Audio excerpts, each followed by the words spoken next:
രശ്മിക മന്ദാനയുമായുള്ള വിവാഹത്തിന് പിന്നാലെ വിദ്യാർത്ഥികൾക്ക് സ്കോളർഷിപ്പ് പ്രഖ്യാപിച്ച് വിജയ് ദേവരകൊണ്ട.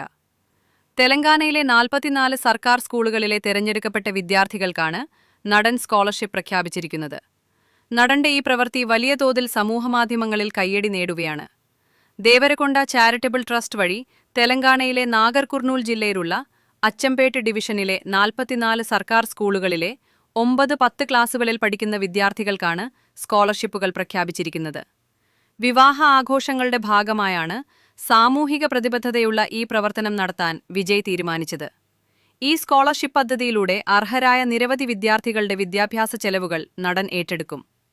തിങ്കളാഴ്ച വിജയ്ക്ക് കുടുംബവേരുകളുള്ള തെലങ്കാനയിലെ തുമ്മൻപേട്ടയിലെ തങ്ങളുടെ പുതിയ വീട്ടിൽ താരദമ്പതികൾ ഗൃഹപ്രവേശവും സത്യനാരായണ വ്രതപൂജയും നടത്തിയിരുന്നു. ഇതിനു പിന്നാലെയായിരുന്നു സ്കോളർഷിപ്പ് പ്രഖ്യാപനം. മാതാപിതാക്കളെയും രശ്മികയെയും വേദിയിലൊപ്പം നിർത്തിയാണ് വിജയ് സ്കോളർഷിപ്പുകൾ പ്രഖ്യാപിച്ചത്.